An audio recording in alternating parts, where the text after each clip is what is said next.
Liquidation of companies എന്ന ചാപ്റ്ററിലെ രണ്ടാമത്തെ ഭാഗമായിട്ടുള്ള ഈ വീഡിയോയിൽ നമ്മൾ ചർച്ച ചെയ്യുന്നത് നമ്മുടെ അക്കൗണ്ടിങ് പ്രൊസീജിയറിൽ സ്റ്റേറ്റ്മെൻറ്റ് ഓഫ് അഫയേഴ്സ് ഉപയോഗിച്ചുകൊണ്ട് എങ്ങനെ നമുക്ക് ഡെഫിഷ്യൻസി അല്ലെങ്കിൽ സർപ്ലസ് എമൗണ്ട് കാൽക്കുലേറ്റ് ചെയ്യാം, അതിൻ്റെ ആ ഫോർമാറ്റ് എങ്ങനെയാണെന്നുള്ളത് വിശദമായിട്ട് നമ്മളിവിടെ ചർച്ച ചെയ്യാം. അപ്പോൾ നിങ്ങളെല്ലാവരും പൂർണ്ണമായിട്ടും വീഡിയോ കാണുക, ആ ഫോർമാറ്റ് നമ്മൾ മനസ്സിലാക്കുക, എന്നിട്ട് അടുത്ത വീഡിയോയിൽ നമ്മൾ അതിൻ്റെ പ്രോബ്ലം ചെയ്യുന്നതായിരിക്കും. അപ്പോൾ വീഡിയോ നിങ്ങൾക്ക് ഇഷ്ടമായിട്ടുണ്ടെങ്കിൽ നിങ്ങൾ ലൈക്ക് ചെയ്യണം. അതേപോലെ തന്നെ ഇനിയും ചാനൽ സബ്സ്ക്രൈബ് ചെയ്യാത്തവരുണ്ടെങ്കിൽ ചാനൽ സബ്സ്ക്രൈബ് ചെയ്യുക. ഓക്കെ, അപ്പോൾ എല്ലാവർക്കും ഒരിക്കൽ കൂടി നമ്മുടെ വീഡിയോയിലോട്ട് സ്വാഗതം. നമ്മൾ നേരത്തെ മനസ്സിലാക്കിയ പോലെ ഒരു കമ്പനിയുടെ ലിക്വിഡേഷൻ്റെ സമയത്ത് പ്രധാനമായിട്ടും രണ്ട് അക്കൗണ്ട് നമുക്ക് തയ്യാറാക്കണം, അല്ലെങ്കിൽ രണ്ട് സ്റ്റേറ്റ്മെൻറ്റ് ഓഫ് അഫയേഴ്സും അതേപോലെ തന്നെ ഡെഫിഷ്യൻസി ഓർ സർപ്ലസ് അക്കൗണ്ട് തയ്യാറാക്കണം.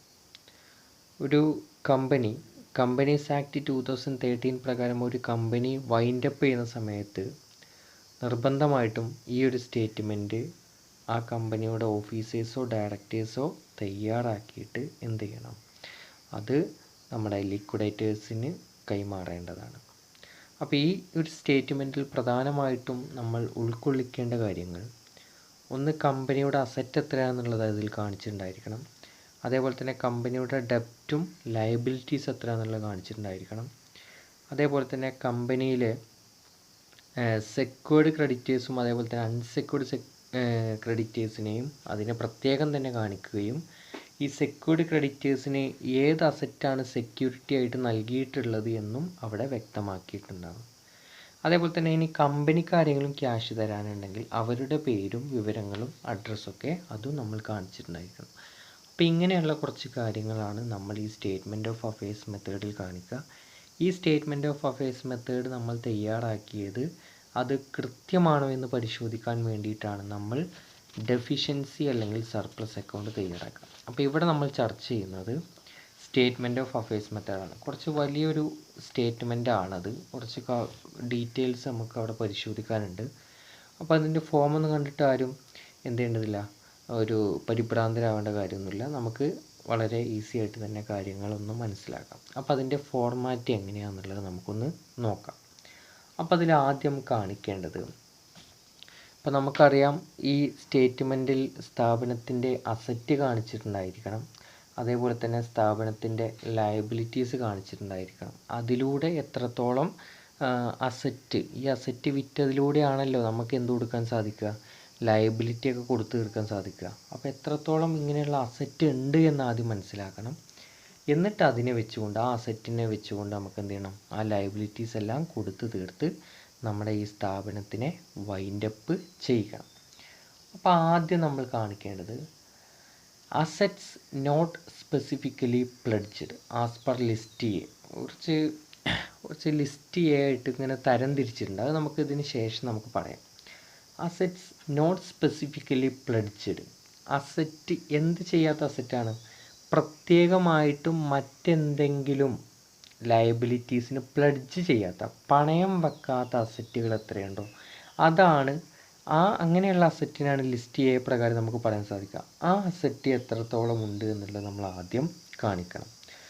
അപ്പോൾ പ്ലെഡ്ജ് ചെയ്യാത്ത ഒരു ലയബിലിറ്റീസിന് നമ്മൾ പണയം വെക്കാത്ത, നമ്മൾ ഒരു ബാധ്യതയുമില്ലാത്ത അസറ്റ് എത്രത്തോളം ഉണ്ടെന്ന് കാണിക്കണം. അപ്പോൾ അതിൽ നമുക്ക് പറയാൻ സാധിക്കുക, ബാലൻസ് അറ്റ് ബാങ്ക് ഉണ്ടാവും, ക്യാഷ് ഇൻ ഹാൻഡ് ഉണ്ടാവും, marketable security, bills receivable, trade debtors, loans and advance, unpaid call അല്ലെങ്കിൽ കോൾ സിനരിയർ എന്ന് പറയാം, സ്റ്റോക്ക് ഇൻ ട്രേഡ്, അതേപോലെ തന്നെ freehold property, land and building, leasehold property, plant and machinery etcetera, അങ്ങനെ കുറേ അസറ്റുകളുണ്ട്. അപ്പോൾ അതാണ് നമ്മൾ ആദ്യം കാണിക്കേണ്ടത്. അതിൻ്റെ റിയലൈസബിൾ വാല്യൂ എത്രയാണോ, അതിലിപ്പോൾ നമ്മുടെ ബുക്കിലുള്ള വാല്യൂ നമുക്ക് പരിഗണിക്കാൻ സാധിക്കില്ല, ഇപ്പോൾ അത് വിറ്റാൽ എത്രയാണോ കിട്ടുക ആ വാല്യൂവിലായിരിക്കണം നമ്മളതിനെ കാണിക്കേണ്ടത്. നമ്മൾ ആ ഒരു എമൗണ്ടിൻ്റെ ഹെഡിങ്ങിനെ നോക്കിയാൽ മതി, എസ്റ്റിമേറ്റഡ് റിയലൈസബിൾ വാല്യൂ ആണ്. അപ്പോൾ എത്രയാണോ അതിൻ്റെ വാല്യൂ റിയലൈസ് ചെയ്യാൻ സാധിക്കുക ആ വാല്യൂവിലാണ് ഈ അസറ്റിനെ നമ്മൾ എന്ത് ചെയ്യേണ്ടത്, കാണിക്കേണ്ടത്. അപ്പോൾ അങ്ങനെയുള്ള ഏതൊക്കെ സ്പെസിഫിക്കലി പ്ലെഡ്ജ് ചെയ്യാത്ത അസറ്റുകൾ ഏതൊക്കെ ഉണ്ടോ അതൊക്കെയാണ് നമ്മൾ ആദ്യമായിട്ട് ലിസ്റ്റ് ചെയ്യപ്പെടേണ്ടത്, ഈ അസറ്റുകളെയാണ്. രണ്ടാമതായിട്ട് എന്തിനെ ലിസ്റ്റ് ചെയ്യണം? അതിനുശേഷം നിങ്ങൾക്ക് നോക്കുക, assets specifically pledged list B പ്രകാരം. അപ്പോൾ ലിസ്റ്റ് ബിയിൽ കാണിക്കുന്നത് പ്ലഡ്ജ് ചെയ്തിട്ടുള്ള അസറ്റുകൾ ഉണ്ടെങ്കിൽ അതായിരിക്കും നമ്മൾ ലിസ്റ്റ് ബിയിൽ കാണിക്കുക. അപ്പോൾ രണ്ടാമതായിട്ട് കാണിക്കേണ്ടത് അസറ്റ് സ്പെസിഫിക്കലി പ്ലഡ്ജ് ചെയ്ത അസറ്റ് എത്രത്തോളം ഉണ്ട്. നമുക്ക് ടോട്ടൽ അസറ്റിൻ്റെ ഒരു ഏകദേശ ധാരണ കിട്ടാൻ വേണ്ടിയിട്ടാണ്. അപ്പോൾ പ്ലഡ്ജ് ചെയ്ത അസറ്റ് എത്രയാണെന്ന് പറയുന്നത്. ഇനി ആ പ്ലഡ്ജ് ചെയ്ത അസറ്റ് എത്രത്തോളം ഉണ്ടെന്ന് കാണിക്കുമ്പോൾ അത് നമ്മൾ കാണിക്കേണ്ടത് ഈ ഒരു 5 കോളമായിട്ടാണ്. 5 കോളമായിട്ട് വരക്കൊന്നും വേണ്ട, നമ്മൾ എന്ത് ചെയ്യണം, അത് ആ രൂപത്തിലാണ് നമ്മൾ എന്ത് ചെയ്യേണ്ടത്, കാണിക്കേണ്ടത്. അപ്പോൾ ആദ്യത്തെ കോളത്തിൽ നമ്മൾ കാണിക്കേണ്ടത് ഏതാണ് അസറ്റ് എന്ന് കാണിക്കണം. രണ്ടാമത്തെ കോളത്തിൽ എ ബി സി ഡി എന്ന് കൊടുത്തിട്ടുണ്ട്. അതിൽ നോക്കുക, ആ എയിൽ എന്താ പറഞ്ഞിട്ടുള്ളത്, എസ്റ്റിമേറ്റഡ് റിയലൈസബിൾ വാല്യൂ. അതായത് ആ അസറ്റിന് എത്രയാണോ ഇപ്പോൾ റിയലൈസ് ചെയ്യാൻ പറ്റുന്ന തുക എത്രയാണോ അതാണ്, ആ എമൗണ്ടാണ് കാണിക്കേണ്ടത്, അല്ല ബുക്ക് വാല്യൂ അല്ല കാണിക്കേണ്ടത്. ഇനി ബി കോളത്തിൽ എന്താ കാണിക്കേണ്ടത്, ഡ്യൂ ടു സെക്യൂർഡ് ക്രെഡിറ്റേഴ്സ്.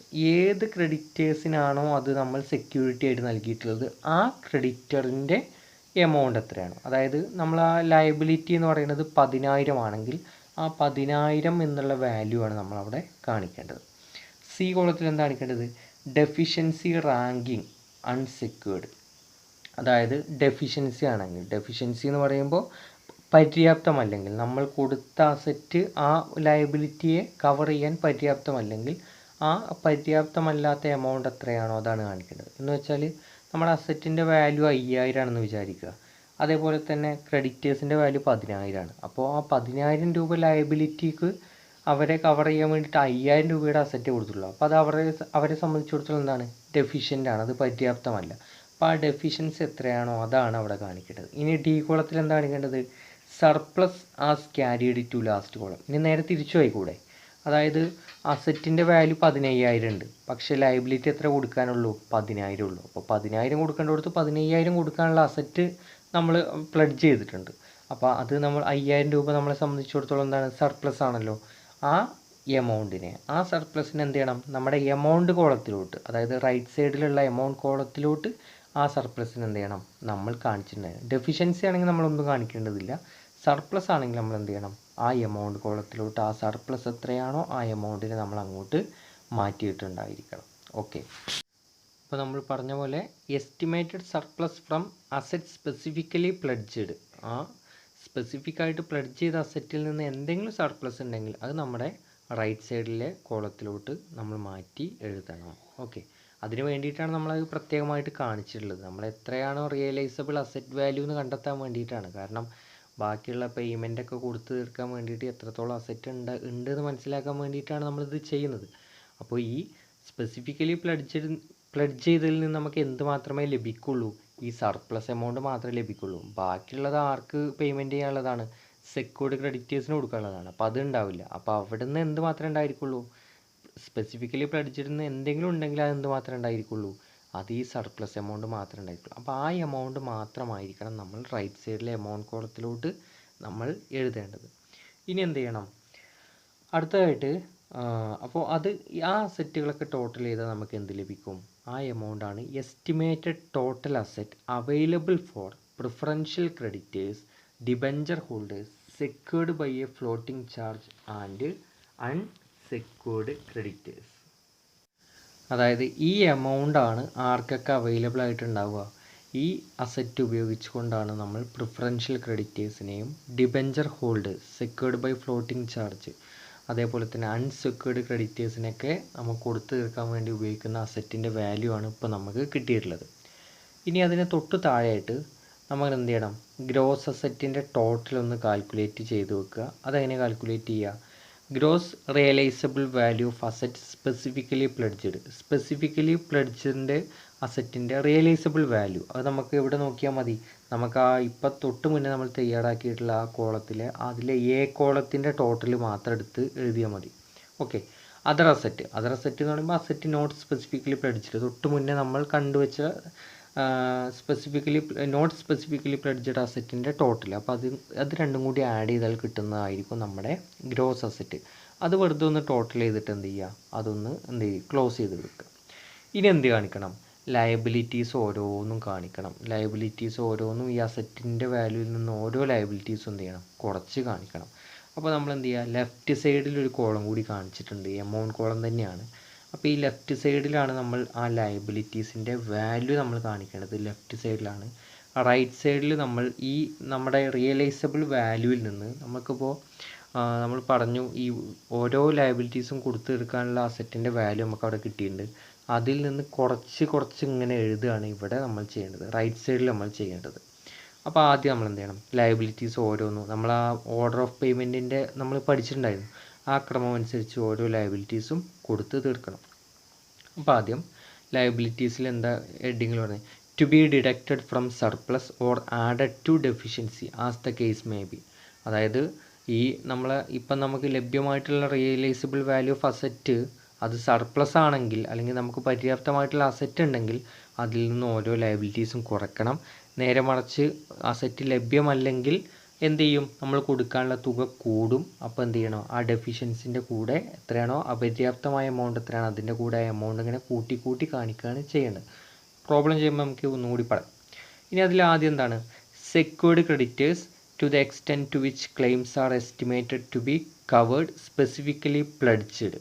അതായത് ആദ്യം നമ്മൾ കൊടുക്കേണ്ടത് ആരായിരുന്നു എന്ന് പറഞ്ഞത്, സെക്യൂർഡ് ക്രെഡിറ്റേഴ്സ് ആണ്. ലിസ്റ്റ് ബി പ്രകാരം നമ്മൾ കാണിച്ചിട്ടുള്ള ആ സെക്യൂർഡ് ക്രെഡിറ്റേഴ്സ്, ആ സെറ്റിനെതിരെ കാണിച്ചിട്ടുള്ള ആ സെക്യൂർഡ് ക്രെഡിറ്റേഴ്സിനാണ് ഇവിടെ കാണിക്കേണ്ടത്. അപ്പോൾ സെക്യൂർഡ് ക്രെഡിറ്റേഴ്സ് എത്രയാണോ ആ സെക്യൂർഡ് ക്രെഡിറ്റേഴ്സിനാണ് നമ്മൾ കാണിക്കേണ്ടത്.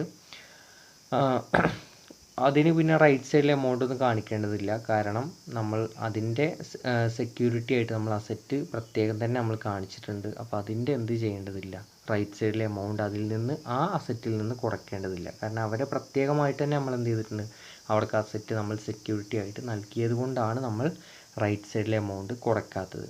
ഓക്കെ, രണ്ടാമതായിട്ട് എന്ത് ചെയ്യണം, പ്രിഫറൻഷ്യൽ ക്രെഡിറ്റേഴ്സ്. ഇനി അടുത്തായിട്ട് കൊടുക്കേണ്ടത് എന്താണ്, പ്രിഫറൻഷ്യൽ ക്രെഡിറ്റേഴ്സിനാണ് പേയ്മെൻറ്റ്. അപ്പോൾ പ്രിഫറൻഷ്യൽ ക്രെഡിറ്റേഴ്സ് എമൗണ്ട് എത്രയാണോ ഉള്ളത് ആ ലയബിലിറ്റിയെ നമ്മൾ ഗ്രോസ് ലയബിലിറ്റി കോളത്തിൽ കാണിക്കണം. അതേപോലെ തന്നെ പ്രിഫറൻഷ്യൽ ക്രെഡിറ്റേഴ്സ് എത്രയാണോ പേയ്മെൻറ്റ് ചെയ്തത്, അതായത് ആ ഗ്രോസ് ലയബിലിറ്റി എത്രയാണോ അതേ എമൗണ്ട് തന്നെ നമ്മൾ റൈറ്റ് സൈഡിലും കാണിക്കണം. കാരണം ആ എമൗണ്ട് നമ്മൾ എവിടുന്ന് കുറയ്ക്കണം, നമ്മൾ ആ നെറ്റ് റിയലൈസബിൾ വാല്യൂ ഓഫ് അസറ്റിൽ നിന്ന് കുറയ്ക്കണം, ഗ്രോസ് അസറ്റിൽ നിന്നല്ല. നമ്മൾ ആ റിയലൈസബിൾ വാല്യൂ, അതായത് നമ്മൾ estimated total asset available four എന്ന് പറഞ്ഞിട്ട് പ്രിഫറൻഷ്യൽ ക്രെഡിറ്റേഴ്സും അങ്ങനെ കുറച്ച് വ്യക്തികളുടെ പേര് അവിടെ പറഞ്ഞിട്ടുണ്ട്. അപ്പോൾ അതിൽ നിന്ന് എന്ത് ചെയ്യണം, നമുക്ക് ആ എമൗണ്ട് കുറയ്ക്കണം. അപ്പോൾ എന്ത് ചെയ്യും, estimated balance of asset available for debenture holders secured by a floating charge and unsecured creditors എന്നുള്ളത് കിട്ടും. അതായത് അവരുടെ പേയ്മെൻറ്റ് നമ്മൾ കൊടുത്തു തീർത്താൽ ഇനി ബാക്കിയുള്ളവർക്ക് അവകാശപ്പെട്ട എമൗണ്ടാണത്, ആ എമൗണ്ട് നമുക്ക് കിട്ടി. അതിൽ നിന്ന് എന്ത് ചെയ്യണം, debenture holders secured by a floating charge എന്ന് വെച്ചാൽ ഡിബഞ്ചർ ഹോൾഡേഴ്സിൻ്റെ ക്ലെയിം എന്ത് ചെയ്യണം, നമ്മൾ കൊടുത്ത് തീർക്കണം. അപ്പോൾ അതേപോലെ തന്നെ ഡിബഞ്ചർ ഹോൾഡേഴ്സിൻ്റെ ക്ലെയിം കൊടുക്കുമ്പോൾ ഗ്രോസ് ലയബിലിറ്റി എത്രയാണോ എന്നുള്ളത് ലെഫ്റ്റ് സൈഡിലും, ഇനി ആ എമൗണ്ട് എത്രയാണോ കൊടുത്തത് അത് നമ്മൾ റൈറ്റ് സൈഡിലും കാണിക്കണം. എന്നിട്ട് ആ റിയലൈസബിൾ അസറ്റിൽ നിന്ന് ആ എമൗണ്ട് കുറച്ച് കാണിക്കണം. ആ എമൗണ്ട് ആർക്ക് അവകാശപ്പെട്ടതായിരിക്കും, അത് നമ്മൾ അടുത്ത പേയ്മെൻറ്റ് കൊടുക്കാനുള്ളത് ആർക്കാണ്, അവർക്ക് അവകാശപ്പെട്ടതായിരിക്കും ആ എമൗണ്ട് എന്ന് പറയുന്നത്. ഓക്കെ, അതിനുശേഷം നമ്മൾ എന്ത് ചെയ്യണം, അൺസെക്യൂർഡ് ക്രെഡിറ്റേഴ്സിനെ നമ്മൾ എന്ത് ചെയ്യണം, കൊടുത്ത് തീർക്കണം. അപ്പോൾ അൺസെക്യൂർഡ് ക്രെഡിറ്റേഴ്സിൻ്റെ ലയബിലിറ്റി, അതായത് ഗ്രോസ് ലയബിലിറ്റി എത്രയാണോ എന്നുള്ളത് ലെഫ്റ്റ് സൈഡിലും, അതേപോലെ തന്നെ എത്രയാണോ കൊടുക്കേണ്ടത് എന്നുള്ളത് അത് തന്നെ ആയിരിക്കും അത് തന്നെ റൈറ്റ് സൈഡിലും കാണിക്കണം. അപ്പോൾ ഒരു കാര്യം നമ്മൾ ശ്രദ്ധിക്കുക, അൺസെക്യൂർഡ് ക്രെഡിറ്റേഴ്സ് നമ്മൾ തയ്യാറാക്കുമ്പോൾ നമ്മൾ ആദ്യം നമ്മുടെ സെക്യൂർഡ് ക്രെഡിറ്റേഴ്സിൽ എത്രയെങ്കിലും അൺസെക്യൂർഡ് പോർഷൻ ഉണ്ടെങ്കിൽ, അതായത് സെക്യൂർഡ് ക്രെഡിറ്റർ എന്ന് നമ്മുടെ ക്രെഡിറ്റർ എന്ന് പറയുന്നത് 10,000 രൂപ ഉണ്ടെന്ന് വിചാരിക്കുക. അതിൽ സെക്യൂരിറ്റി നമ്മൾ കൊടുത്തത് 5,000 രൂപയേ ഉള്ളൂ എങ്കിൽ ആ ബാക്കി 5,000 എന്താണ്, അൺസെക്യൂർഡ് ആണ് അല്ലേ, അതിനൊരു സുരക്ഷിതത്വമല്ല. അപ്പോൾ അതാണ് നമ്മൾ ആദ്യം കാണിക്കേണ്ടത്. അതിന് ശേഷം നമ്മൾ എന്ത് ചെയ്യണം, അതങ്ങനെ ഓരോന്നും ലിസ്റ്റ് ചെയ്തതിന് ശേഷം നമ്മൾ മറ്റു ലയബിലിറ്റീസ് ആയിട്ടുള്ള അൺസെക്യൂർഡ് ലയബിലിറ്റീസ് ആയിട്ടുള്ള trade accounts, bills payable, outstanding expense, contingent liabilities ഒക്കെ എന്ത് ചെയ്യേണ്ടത്, നമ്മൾ കൊടുത്ത് തീർക്കേണ്ടത്. അപ്പോൾ അതുകൂടി കൊടുത്ത് തീർത്താൽ നമുക്ക് ഒന്നുകിൽ എസ്റ്റിമേറ്റഡ് സർപ്ലസോ അല്ലെങ്കിൽ ഡെഫിഷ്യൻസിയോ ആയിരിക്കും. ഒന്നുകിൽ നമുക്ക് അത് കൊടുത്തതിന് ശേഷം നമ്മുടെ അസറ്റ് ബാലൻസ് ഉണ്ടെങ്കിൽ സർപ്ലസ് ആണ്, ഇനി അസറ്റ് ഇല്ലെങ്കിൽ എന്തായിരിക്കും, ഡെഫിഷ്യൻസി ആയിരിക്കും. അത് നമുക്ക് ലഭിക്കും. അത് ഒന്നുകിൽ നമുക്ക് ആ ടോട്ടൽ ഇതുവരെ കിട്ടിയിരിക്കുന്ന വാല്യൂവിൽ നിന്ന് ഈ ലയബിലിറ്റീസ് കുറച്ചാൽ മതി, അല്ലെങ്കിൽ നമുക്ക് എന്ത് ചെയ്താലും മതി, നമ്മുടെ ഗ്രോസ് ലയബിലിറ്റി ലെഫ്റ്റ് സൈഡിലെ ഗ്രോസ് ലയബിലിറ്റീസ് ഒക്കെ എന്ത് ചെയ്യുക, ടോട്ടൽ ചെയ്യുക. ഈ ഗ്രോസ് ലയബിലിറ്റീസിൽ നിന്ന് നമ്മൾ എന്ത് കുറച്ചാൽ മതി, നമ്മുടെ ഗ്രോസ് അസറ്റ് കുറച്ചാൽ കിട്ടുന്നതായിരിക്കും നമ്മുടെ ഒന്നുകിൽ സർപ്ലസ് ആവാം, അല്ലെങ്കിൽ എന്തായിരിക്കും, ഡെഫിഷ്യൻസി ആയിരിക്കും.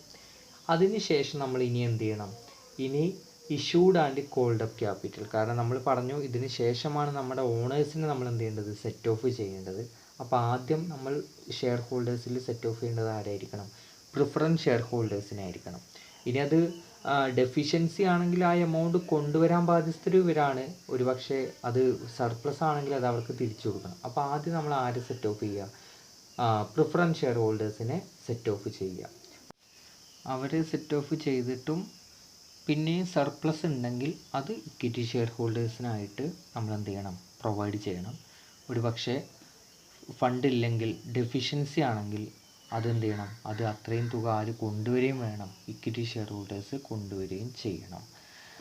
അപ്പോൾ ഇനി എന്ത് ചെയ്യണം, എത്രയാണ് ഇക്വിറ്റി ഷെയർ ഹോൾഡേഴ്സിന് കൊടുക്കാനുള്ളത്, ആ ക്ലെയിം അവിടെ കാണിക്കുക.